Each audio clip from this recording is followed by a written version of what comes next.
Mack McCarthy joins us on Pirate Radio Live, his weekly chat as we fix the issues in the world of sports. Coach Mack, how you doing, sir? I'm good. I'm good. No shortage of things to continue to talk about, right? Although some of them are just frustrating because they seem like they will never have an end. Well, let's talk current events in sports. And you're not Okay. watching the All right. Canes and hockey. You're not watching the NBA playoffs. So I guess that takes us to NASCAR. And I wanted to. Well, it will. Hold on. It will. But on the NBA, let's revisit the NBA for just a second. I do know basically who the final four are, and I have a suggestion, and I think you'll like it. We have for whatever we have the Manning cast, right? For is that Monday Night Football? They do that for. Yes, sir. What if we have a version of the Manning cast, but it's Spike Lee and Reggie Miller for the Ooh. Knicks Pacers series? I like where your head's at for that. I don't know if I want to listen to those two for 2.5 hours, but Reggie Miller's going to be on the call anyways. you already got him. Yeah, there you go. Actually, funny you bring that up, Mac. After the Knicks won, I guess the next day, I watched Winning Time, the 30 for 30 for the second or third time, just to get a feel for Knicks Pacers. And I even tweeted out, I wish the young folks out there, and I don't even know how good it was, but at the time, when you had Reggie and Mark Jackson and Rick Smits and the Davis boys against Mason and Ewing and Starks and Allen Houston and Charles Oakley, it felt like it was good at the time. Again, the scores were like 78-66, so the games weren't that good, but it was physical, it was fun, it was trash talk, and I really enjoyed it. Yeah, it was. And I don't know. Do we have a rivalry in the NBA anymore like we used to have? Whether it would be, Philly and Boston, or Boston and LA, or Chicago and Detroit, or Indiana and New York. I mean, what do we have one of those anymore? Who hates who these days, Jarrett? Anybody? Knicks Hawks. Okay, That's I mean I that's mean, from not 2 years the ago. the Hawks have three fans. I mean, that, Yeah, you can't have a big rivalry with three that's um, fans. that's really uh, Trey Young versus the Knicks. It's not really. Yeah. Hornets fans versus the organization's a good rivalry. Yeah, But no, Coach, you're right. can you imagine being a Hornets and Panthers fan? At least, yeah, I'm out of that one. We'll talk to Chandler Honeycutt about that Exactly. at some point. But yeah, I tell you, I guess I'm just a sucker for the Knicks at home. I like watching a rockin' Madison Square Garden. So from a rooting interest standpoint, this is funny. I've always said this though. I'd hate all New York teams, but for some reason the Knicks don't fall in that category. Maybe because they just hadn't been very good my entire basketball watching life. Yeah, it's hard to hate bad teams. It really is. I mean, it seems like a waste of time for sure. But yeah, I don't remember, and I don't know. Is television excited about this Final Four? Maybe a It little can bit be. because they've got the Knicks. It can be because as good as Oklahoma City and Minnesota are, those are not big time markets at all, No, and it's no. not going to excite the novices out there. No, I wouldn't think so. I mean, maybe the hardcore NBA fans will still tune in, but you're not going to get the casual fans like you would with some major market teams or even some more dominant players. But and there'll probably be two great series, and it'll be fun to watch. We'll have some competitive games, but I just can't see the country being real excited to tune in. Yep, I'm with you there. What do we got, Jared? Game one tonight between the Thunder and Timberwolves. Thunder and Wolves coming up tonight. Game one of Canes and Panthers tonight as well, Coach Mack. My eyeballs will be on that one, along Where with are they? Where are they in the process? Game one, Eastern Conference Final. Oh, the Eastern Finals. Okay, Yep. okay, I got you. And also got ECU baseball late night tonight as they play the final game of the day one of the AAC tournament. ECU and South Florida going at it Are in they Clearwater. I would say, are they back in Clearwater? That's what a great site for your conference tournament. All right, I wanted to start with NASCAR, Mac. I wanted to ask, did you see the purple and gold mobile that Brad I did. Keselowski was riding? I did. Had a great meaning behind it. The sponsor um, had ECU ties and wanted that car to be purple and gold in the All Star race, and unfortunately, he's not around to see it. But the legacy lives on, and Jackman for the team, Dustin Lineback, former East Carolina linebacker, he put out a great video talking about the car and the meaning behind it, and it's always cool to see some purple and gold running around the track. Yeah, it was a good looking paint job too. I really liked it, and that was a really good story, if not totally a happy story. But and then of course Keselowski had the ECU ties with his wife being a grad. There you go. Wanted to ask you and Jarrett your all-time favorite paint schemes, and some of this might just be it was your favorite driver, so you like. But when you think of all-time paint schemes in NASCAR, what stands out? I like the blue and yellow Wrangler, Dale Earnhardt Sr. Yeah. Yeah, there have been some. There are a couple cool copycats of that around, and of course, it has popped up in Darlington, and even Junior drove a similar scheme one time, and that certainly would be kind of high on the list. I think the scheme I really liked best, although there's been some great ones. I really liked the old Davy Allison Texaco scheme with the shiny numbers. I thought that was a great one, and it came in a couple different colors. The white one was great. The black one was certainly great with the big Texaco thing on the hood, and Oh yeah, okay. that I really liked that one an awful lot. This was like a one-off, but all-time Kyle Petty's NWO car. I Yeah. gotta go with. But I have a hat with this. I like the when Chase Elliott goes with the Hooters car. Yeah. I like that one. Yeah, those look good, and of course they're a great throwback to Cole Wiki and all that. I tell you the worst one, and I hate to say it because Dale Earnhardt, the real Dale Earnhardt, drove it, was the crazy colored one that he drove in the All Star race. I don't even know, it was some famous painter or something did it, and it was just absolutely hideous. Huh. Let me see if I can find this one. Check it out and find the name of the painter. No offense to him, I'm sure he was very talented, but Can we see it? Is that Yeah, you see I it. can't yeah, I don't know if Matt can, but I can't yeah, see it. But just seems like a bunch of different color, a yeah, rainbow almost. it was Almost looks horrible. like the Rainbow Warrior out there running into It was three. horrible. It was Yeah. just horrible. All right. Mac Fortunately, it McCarthy was a one-off. score another one for the good guys. Christopher Bell winning, so that's another point for Yeah, Clip Rock.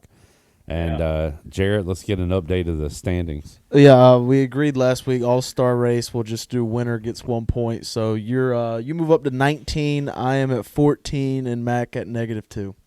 Negative I'm going to be in Heading positive soon. I'm telling you. Write soon. that down. Save this clip. Mac, you got the marathon race in Charlotte this week, right? The Coca-Cola 600, and 600. Yeah. uh, for fans that go to this, no way they sit on their butts that long, right? Do you take a halftime break or something? How do you get through a race that long? Well, you do have three stages instead of two, or four instead of three, however you look at it. But that helps a little bit, thank goodness, because it did get to the point where they really did ride for a long time. The stages, in my mind, kind of saved this race because it was just too long for the attention span of the watching public at this point in time.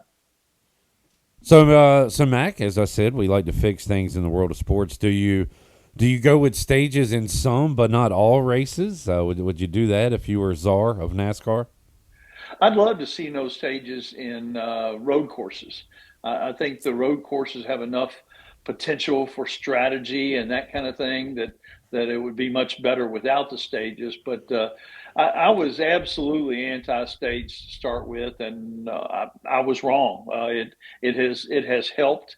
Not only does it keep the field together a little bit, but it does require different strategy. There is a break in the thing, better than some phantom caution, and we've eliminated a lot of the phantom cautions, in my opinion, which we used to have, but because we know these are coming up, and I thought it was going, I was get off my lawn, and I didn't like it, but I was wrong. It's been good. All right, Mack McCarthy joining us today on Pirate Radio Live. Coach Mack, what is the latest in the world of college athletics and legislation? Legislation? Good grief! What are we angry about or looking at this week in college sports? Well, two things kind of are button heads right now, and it'll be interesting to see where it ends up. Apparently, the Power Four, whatever you want to call them, autonomous four, P2, P2A, P2B, whatever you want to call them, they've kind of decided they want to, enforce these rules of whatever the House settlement comes up with, and it looks like it'll be, some restrictions on NIL and that kind of thing. And you either buy into it or you don't get to play with those guys. The problem is you have several states, Tennessee being the most prominent one, who have said we will not abide by, we don't have to abide by any restrictions to NIL. And I don't know how you get past that. And of course, if everybody else says we're just not going to play Tennessee and Vanderbilt and Memphis or whoever else in the state of Tennessee, that would be a really big step. So I'm not sure where it's headed, but that seems like to be the next kind of combustion place along as we go. But we're getting closer to the House settlement. We have to do something July 1st. A lot of folks have said they will go ahead with revenue share even if the House settlement does not get ruled upon. But we'll see about that. Man, lost our way a long time ago, but I guess the good news is we don't have to pretend like all of this is for the very best for the student athlete, right? We can stop pretending that. Yeah, and we probably, John Feinstein, the late great John Feinstein, it was a crusade of his to eliminate that term altogether. He hated it before it was cool, and now it really does seem like an oxymoron to say student athlete. There's not much student left in the student athlete. Yeah, and I've even seen some say like, let's just take the student completely out of it, and at that point, I don't know how it would work, but like these universities would have, I guess, club teams they're sending out to the football field and basketball court. Do you think there'd be big blowback on that? There would be too much blowback. Well, there's blowback on all this stuff. I just don't know where it all ends, and the arms race, which has been discussed for the past how many ever decades. Greg Hudson brought that up because he's traveling, selling a protein product to different universities and their strength and conditioning programs, and just marvels at the buildings and the structures that he sees every place he goes, and there's just no stopping it, Mac. It's crazy. Well, there's a little stopping it right now. There's some things. There's some projects. Infrastructure projects on hold so that they can pay these players. That is actually happening and real. There are certain projects at a lot of universities that are not moving forward because they have to spend that money right now on talent. Interesting, yeah. But you bring up something interesting there. Something that's been discussed here as we broke ground on a indoor practice facility here at East Carolina a few weeks ago. There were a lot of folks saying, hey, people love telling other people how to spend their money. Hey, instead of paying for that, why don't you pay for a 3-point specialist or something? But I think those checks have already been cleared and are going towards the facility instead of athletes. Yeah, the people with the money get to make the rules. Yeah, that's just the way it is. Mack McCarthy joining us today. Coach Mack saw a man. The portal giveth, portal taketh away, and we'll talk to Kim McNeil coming up on Thursday. She loses one of her best players, Amaya Joyner, a local player, who goes to play with one of your favorites down at LSU. How many Final Fours you played in? Going down there, but I feel like Kim McNeil was on board with NIL, not on board, but said this is the new, what it is, what we have to do. Might as well embrace it, and I look forward to talking to her about portal and NIL and all that stuff. Pirates just lost an Impact softball player yesterday, Emma Jackson. It just goes to show how it stretches well beyond. We talk about football the most and basketball, as we should. But man, it stretches through every level of your athletic university. Yeah, and we've mentioned this before. Just because someone has the money doesn't mean they're going to get the player either. There's still recruiting involved. There's still relationships involved, and there are things. Nobody is opening an envelope and saying this is the highest bidder by $50. That's where I'm going. Nobody actually does that. So sometimes that gets overblown. But the fact of the matter is, if you don't have money, you can't win. And if you do have money, you may not win, but you've at least got a chance. Yeah. What's worse, having the money, and that puts even more pressure on a coach these days, I guess. Like, at least every coach will take the money. No doubt. I guess, I don't know, could Mike Schwartz just – I mean, John Gilbert said on Pirate Radio Live, we can buy a good basketball team, almost saying like, hey, if y'all pay up, we'll win some games. It's on y'all at this point. This is not, we're doing all we can. I don't know. I don't know if I took too much from that, but interesting comments nonetheless. For sure. Jarrett, anything in the sports world you want to fix these days? What are you angry about? All the NFL rule changes being proposed. Onside kick, playoff seeding, tush push. Tush push. What do you think about the tush push, Mac? Did they do away with it? Not yet. I read that it could be happening in the next day or two. Well, the Packers proposed it, and it was just a tush push ban, and it got tabled, and everybody's like, I don't know. But now they've reworded it to where you can't push or pull the guy with the ball to forward his progress. Yeah, and I don't like that. Wait till somebody loses a game on that call. Right. Yeah. Illegal pulling. Because it happens all the time. It happens all the time. The one rule in the NFL that I just don't get at all, and I guess college will be the same, but I don't. The kickoff rule, I don't get. If you're going to do it like that, and everybody ends up between the 25 and the 30-yard line every single time, just put them all on the 25-yard line and start. Don't bother to do that. I don't like the fair catch thing. You fair catch within the 10-yard line, and that's a touchback on a kickoff. I don't like that. Yeah. So what do you think about the playoff proposal, Jared, where division winners will not get a home game? I think you should be rewarded for winning your division. If we're just going to say top 7 regular season teams, well, you are rewarded. You go to the playoffs. I think you should get a home game.